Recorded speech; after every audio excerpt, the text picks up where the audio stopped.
नमस्कार। नमस्कार।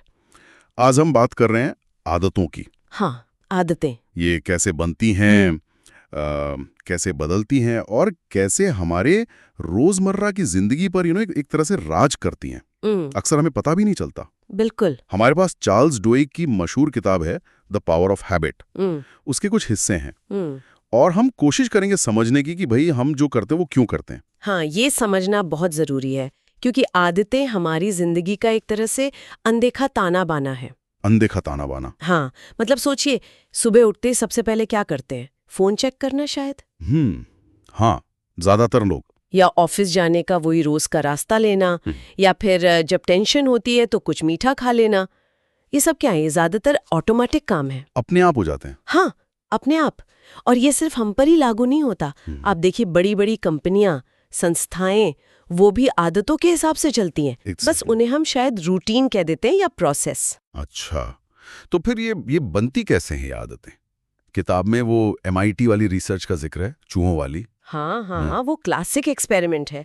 उन्होंने चूहों को एक टी शेप की भूल भुलैया में छोड़ा और एक कोने में चॉकलेट रखी थी, इनाम। ठीक है। तो शुरू में क्या हुआ?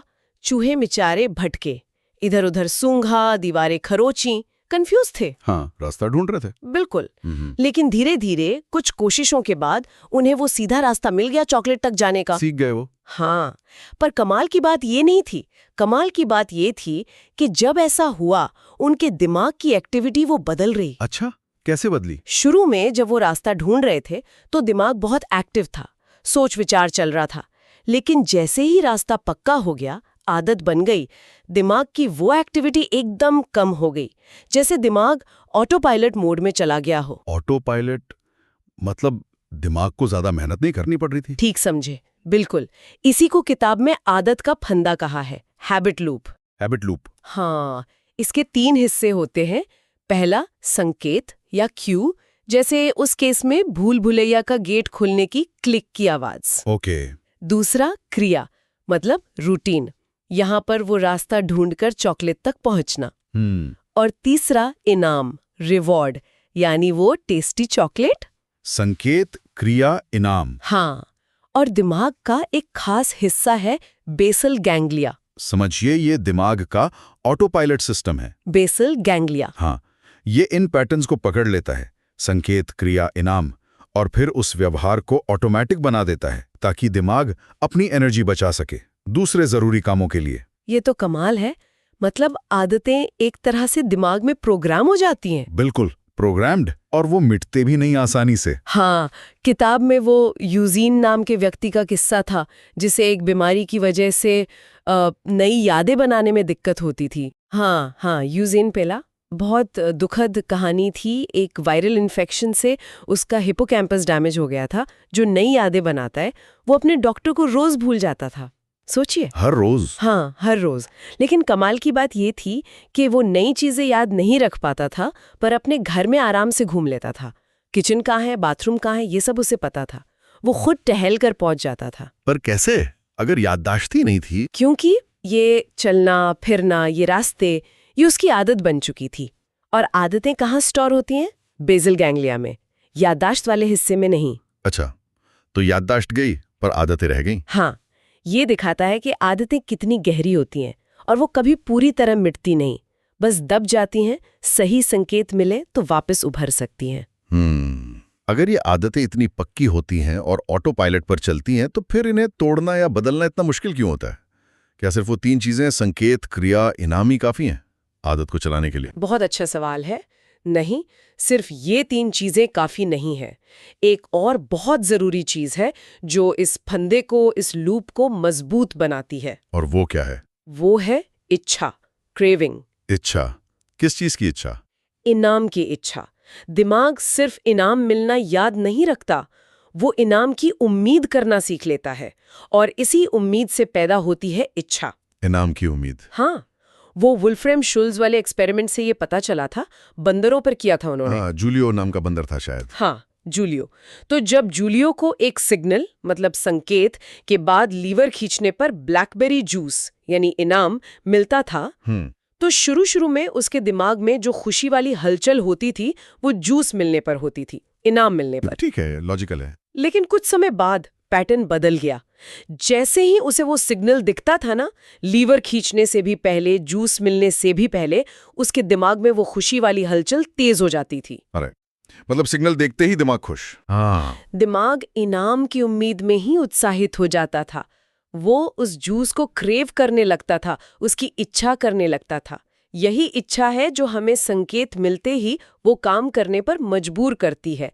ये हैबिट लूप को सीमेंट कर देती है। अच्छा, अब समझ में आया। जैसे वो पेप्सोडेंट टूथपेस्ट वाली कहानी। हाँ, बिल्कुल। पहले अमेरिका में लोग रोज ब्रश नहीं करते थे।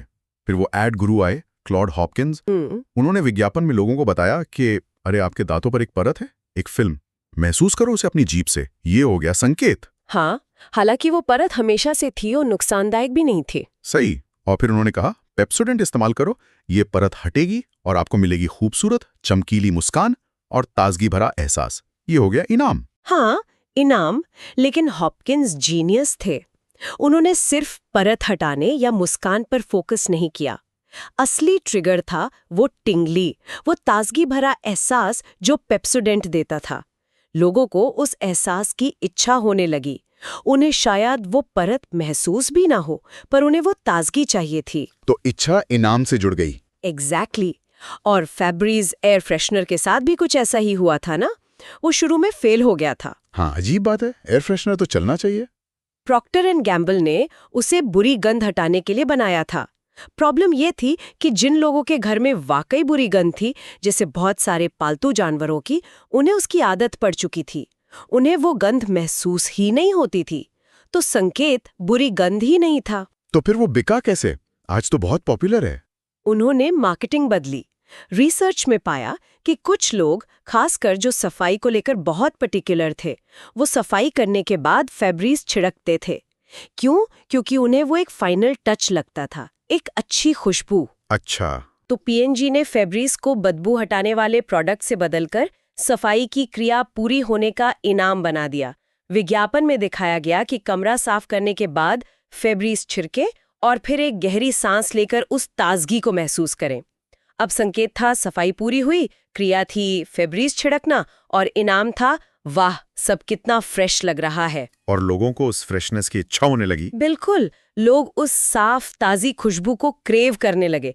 ये दिखाता है कि इच्छा किसी भी संकेत और इनाम के साथ जोड़ी जा सकती है, अगर आप उसे सही तरह से फ्रेम करें। या जैसे कुछ लोग रोज एक्सरसाइज करते हैं, बहुत से लोगों को शायद कसरत करना अपने आप में बहुत मजेदार ना लगे। हाँ, मुश्किल हो सकता है। पर उन्हें उसके बाद जो अच्छा महसूस होता है, वो एंडोर्फिन रश, या वो हाँ मैंने कुछ किया वाली फीलिंग, उपलब्धि का एहसास। हाँ, उस एहसास की इच्छा उन्हें रोज जिम खींच लाती है ना? एकदम सही। संकेत हो सकता है सुबह उठकर स्पोर्ट शूज देखना या जिम जाने का टाइम होना।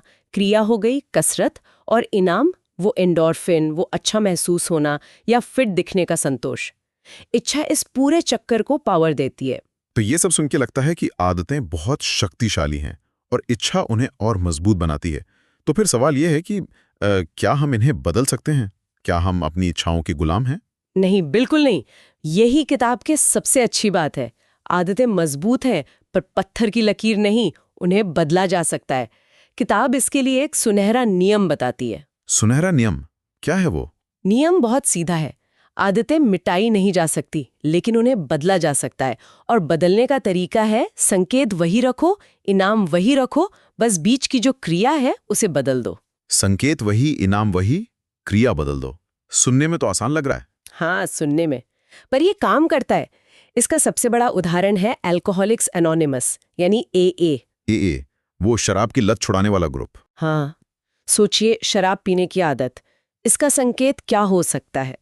अक्सर तनाव, अकेलापन, बोरियत या कोई खास वक्त या खास लोग। इनाम क्या मिलता है? चिंता से थोड़ी देर की राहत शायद, या लोगों के साथ जुड़ाव महसूस करना अगर दोस्तों के साथ पी रहे हैं तो। हाँ, हो सकता है। अब AA क्या करता है? वो इन संकेतों और इनामों को नहीं बदलता। वो जानता है कि लोग तनाव महसूस करेंगे, उन्हें राहत चाहिए होगी। AA बस बीच की क्रिया बदल देता है। जब आपको वही संकेत महसूस हो, तनाव, अकेलापन, तो शराब पीने की पुरानी क्रिया की जगह एक नई क्रिया करो। मीटिंग में जाओ, मीटिंग में जाना। हाँ, अपनी कहानी सुनाओ, दूसरों की सुनो, किसी स्पॉन्सर को फोन करो, ग्रुप का सपोर्ट महसूस करो। संकेत वही, तनाव, इनाम भी लगभग वही, राहत, चिंता कम होना, सामाजिक जुड़ाव। लेकिन क्रिया पूरी तरह बदल गई। शराब पीने की जगह सपोर्ट सिस्टम का इस्तेमाल करना। ये तो बहुत बहुत कारगर तरीका लगता है। पुरानी आदत के ढांचे में ही नई आदत फिट कर दी। बिल्कुल। और वो टोनी डंगी, अमेरिकन फुटबॉल के फेमस कोच, उन्होंने भी अपनी टीमों के साथ कुछ ऐसा ही किया था। हाँ, उनका भी जिक्र था।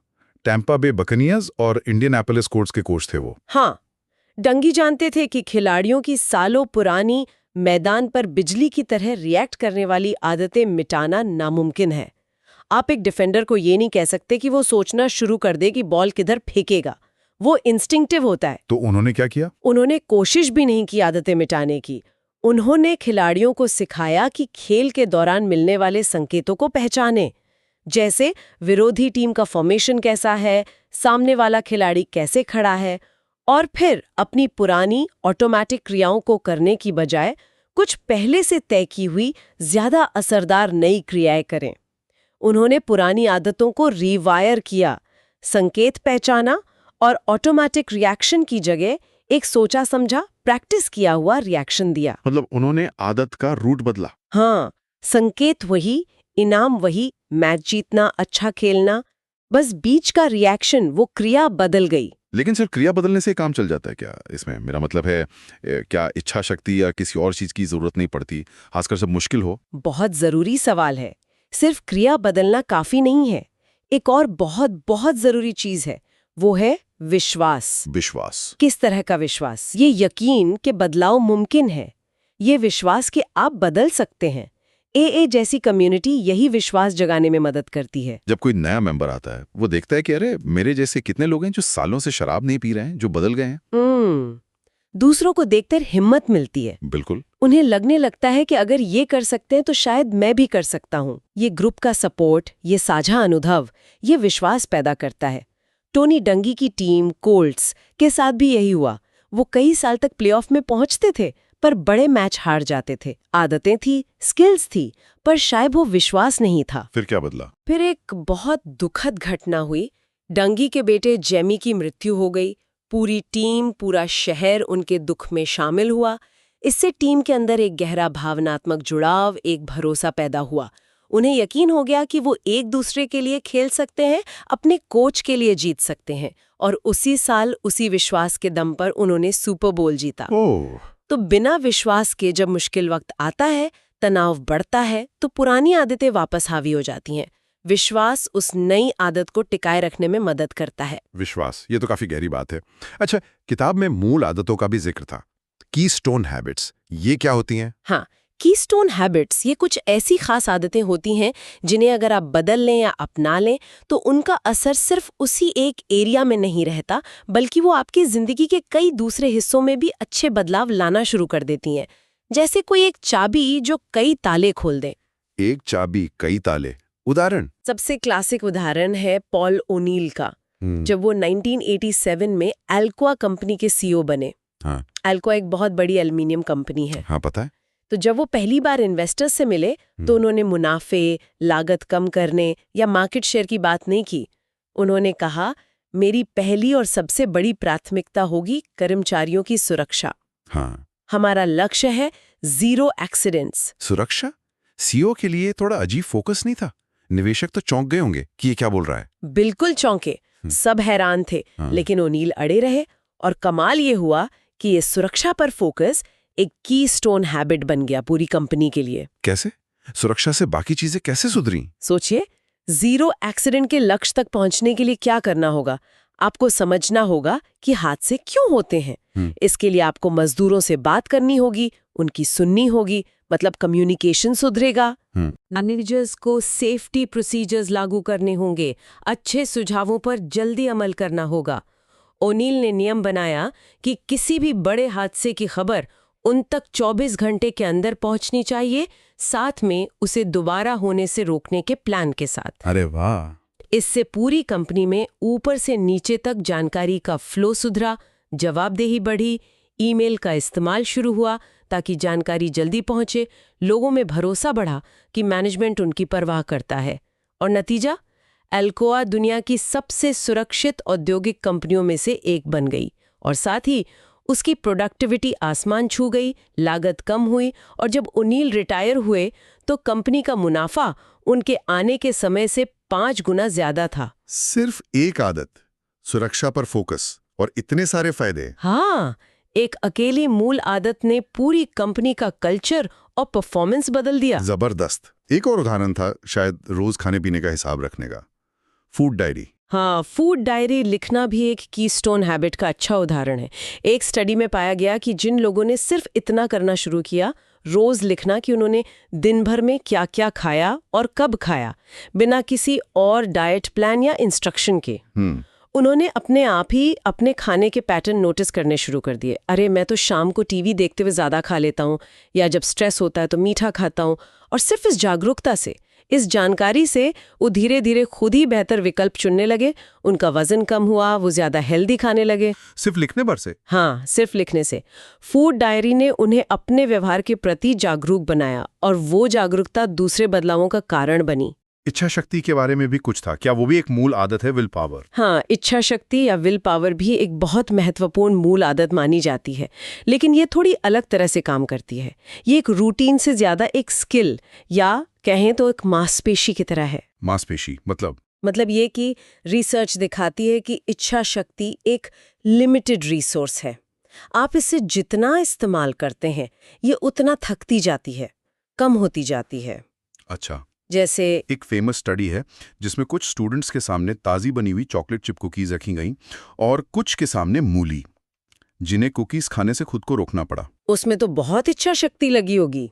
हाँ, तो जिन स्टूडेंट्स ने ये इच्छा शक्ति इस्तेमाल की, उन्हें बाद में एक मुश्किल पजल सॉल्व करने को दिया गया। पता चला कि वो पजल पर जल्दी हार मान गए उन स्टूडेंट्स के मुकाबले जिन्हें मूली खाने को मिली थी, जिसे नज़रअंदाज करना ज़्यादा आसान था। मतलब सुबह अगर बहुत विल पावर लगा दी तो शाम को छोटी सी चीज पर कंट्रोल खो सकते हैं। हाँ, बिल्कुल ऐसा हो सकता है। इच्छा शक्ति दिन भर में कम होती जाती है, लेकिन अच्छी खबर यह है कि जैसे कसरत करने से मांसपेशी मजबूत होती है, वैसे ही प्रैक्टिस से इच्छा शक्ति को भी मजबूत किया जा सकता है। ये एक सीखी जा सकने वाली स्किल है। स्टारबक्स अपने कर्मचारियों के साथ कुछ ऐसा ही करता है ना, उन्हें ट्रेनिंग देता है। हाँ, स्टारबक्स इसका बहुत अच्छा उदाहरण है। वो अपने कर्मचारियों, जिन्हें वो पार्टनर्स कहते हैं, उन्हें मुश्किल ग्राहकों या तनाव वाली स्थितियों से निपटने की खास ट्रेनिंग देते हैं। लैटे मेथड कुछ था शायद। हाँ, लैटे मेथड। लिसन, ग्राहक की बात ध्यान से सुनो। एक्नॉलेज, उनकी परेशानी को समझो और मानो। टेक एक्शन, समस्या सुलझाने के लिए कुछ करो। थैंक, उन्हें उनके सब्र के लिए शुक्रिया कहो। और एक्सप्लेन, बताओ कि आपने क्या किया। ये तो एक तय रूटीन जैसा हो गया।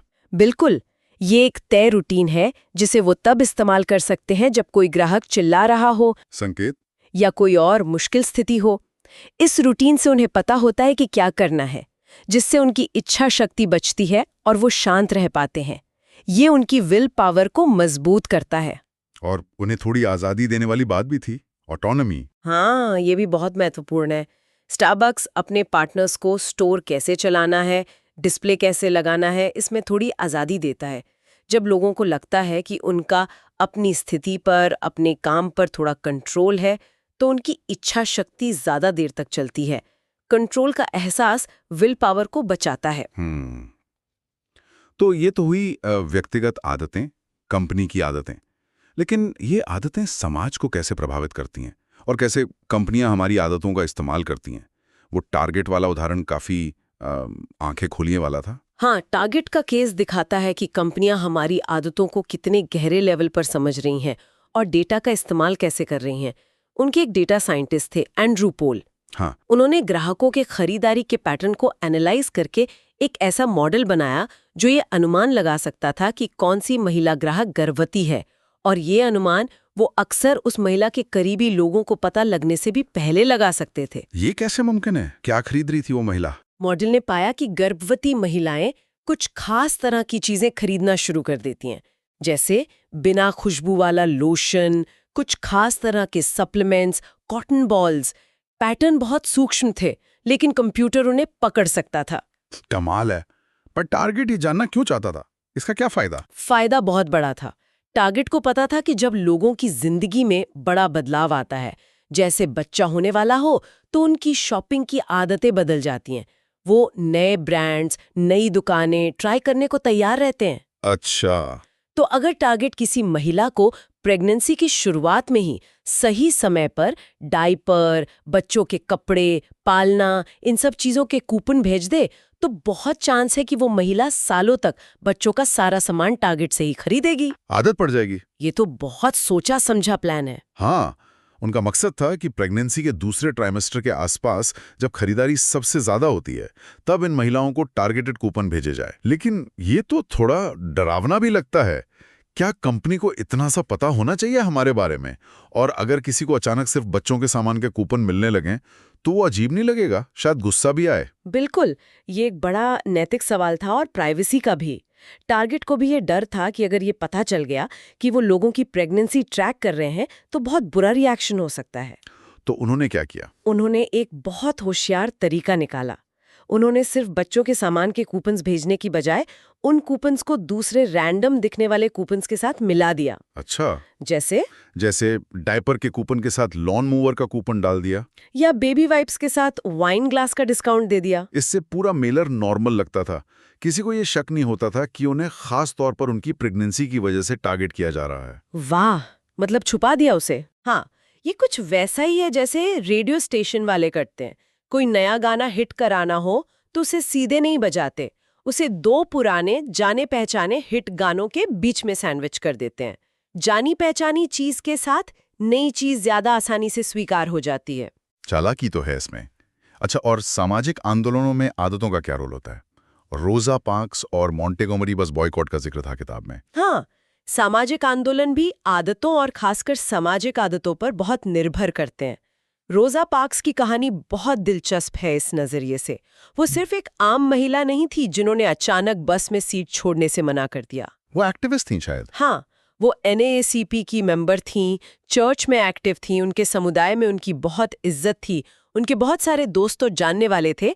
ये कहलाते हैं मजबूत संबंध या स्ट्रॉन्ग टाइज, करीबी लोग। हाँ, जब उन्हें गिरफ्तार किया गया तो सबसे पहले यही मजबूत संबंध हरकत में आए। उनके दोस्तों ने, चर्च के लोगों ने, NAACP के लोगों ने विरोध शुरू किया। लेकिन किसी आंदोलन को बड़ा बनाने के लिए, पूरे शहर को शामिल करने के लिए सिर्फ करीबी दोस्त काफी नहीं होते। तो फिर क्या चाहिए? तब काम आते हैं कमजोर संबंध या वीक टाइज, यानी आपके जान पहचान वाले, आपके दोस्तों के दोस्त, अलग अलग ग्रुप्स के लोग जिनसे आपकी थोड़ी बहुत पहचान है। अच्छा। मॉन्टगोमरी में आंदोलन के नेताओं ने इन्हीं कमजोर संबंधों का इस्तेमाल किया। उन्होंने चर्चों के नेटवर्क, महिलाओं के क्लब्स, दूसरे सामाजिक ग्रुप्स के जरिए बॉयकॉट का संदेश फैलाया। एक ग्रुप से दूसरे ग्रुप तक बात पहुंची और फिर सामाजिक आदत बन जाती है, हम बस में नहीं बैठेंगे। समुदाय का हिस्सा बने रहने की इच्छा आपको बॉयकॉट में शामिल रखती है। तो मजबूत संबंध शुरू करते हैं, कमजोर संबंध फैलाते हैं और सामाजिक दबाव बनाए रखता है। हाँ, मोटे तौर पर ऐसा ही होता है। और इन सब के पीछे समुदाय में एक विश्वास भी होता है कि हम मिलकर बदलाव ला सकते हैं। ये सब सुनकर एक बहुत जरूरी सवाल मन में आता है, हम अपनी आदतों के लिए आखिर कितने जिम्मेदार हैं, खासकर तब जब वो आदतें हमारे कंट्रोल से बाहर लगने लगें। जैसे किताब में एंजी बैचमैन की कहानी थी, जिसे जुए की भयानक लत थी। हाँ, एंजी बैचमैन। या फिर वो ब्रायन थॉमस वाला केस, जिसने नींद में चलते हुए, जिसे स्लीप टेरर कहते हैं, अपनी पत्नी पर हमला कर दिया था और शायद हत्या कर दी थी। हाँ, ये दोनों केस बहुत मुश्किल सवाल उठाते हैं कि हमारी जिम्मेदारी कहाँ खत्म होती है। क्या हम उन कामों के लिए जिम्मेदार हैं जो आदत या किसी ऑटोमेटिक व्यवहार की वजह से हुए? ये बहुत जटिल है। दिमाग का विज्ञान, न्यूरोसाइंस, दिखाता है कि जुए जैसी लत या नींद में चलने जैसी चीजें ये दिमाग के उन्हीं हिस्सों से जुड़ी हैं जो सामान्य आदतें बनाते हैं, यानी बेसल गैंग्लिया और रिवॉर्ड सिस्टम। कुछ दवाएं भी, जैसे पार्किंसंस रोग के इलाज में दी जाने वाली कुछ दवाएं, दिमाग के इसी सिस्टम पर असर डालती हैं और लोगों में अचानक जुआ खेलने या बहुत ज्यादा शॉपिंग करने या बहुत ज्यादा खाने की बाध्यकारी आदतें, कंपल्सिव बिहेवियर्स पैदा कर सकती हैं। अरे, दवा से? हाँ, तो ऐसे में ये कहना बहुत मुश्किल हो जाता है कि कोई व्यवहार कब एक सोचा समझा चुनाव है और कब वो दिमाग की किसी गड़बड़ी या मजबूरी का नतीजा है। वो रेखा कहाँ खींची जाए। कानून इस बारे में क्या सोचता है? ब्रायन थॉमस के केस में क्या हुआ? ब्रायन थॉमस के केस में डिफेंस ने ये साबित किया कि वो स्लीप टेरर के दौरान होश में नहीं था। उसका दिमाग ऑटोमेटिक मोड में था, वो सचेत रूप से काम नहीं कर रहा था। इसलिए अदालत ने माना कि वो अपनी पत्नी की मौत के लिए जिम्मेदार नहीं है और उसे बरी कर दिया गया। और एंजी बैचमैन का क्या हुआ, जिसे जुए की लत थी? एंजी बैचमैन ने कसिनो पर केस किया था कि कसिनो ने उसकी लत का फायदा उठाया, उसे और जुआ खेलने के लिए उकसाया, जानते हुए कि उसे समस्या है। लेकिन अदालत ने माना कि हाँ, उसे लत थी, पर जुआ खेलना शुरू करने का और खेलते रहने का फैसला हर बार उसका अपना था।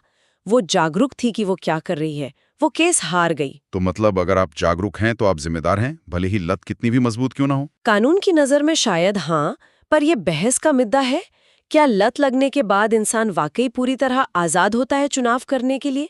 ये कहना मुश्किल है। तो आखिर में क्या निष्कर्ष निकलता है? क्या हम अपनी आदतों को बदल सकते हैं, भले ही वो कितनी भी गहरी हों, लत बन चुकी हों? या फिर हमारी जिम्मेदारी का सवाल कितना बड़ा है? शायद इसका कोई सीधा जवाब नहीं है, लेकिन किताब के अंत में विलियम जेम्स का उदाहरण बहुत प्रेरणा देता है। विलियम जेम्स, महान मनोवैज्ञानिक और दार्शनिक। हाँ, अपनी जवानी में वो बहुत गहरे डिप्रेशन से गुजरे थे। उन्हें लगता था कि उनकी जिंदगी उनके कंट्रोल में नहीं है, कि उनमें इच्छा शक्ति ही नहीं है, सब कुछ पहले से तय है। फिर एक दिन उन्होंने एक प्रयोग करने का फैसला किया।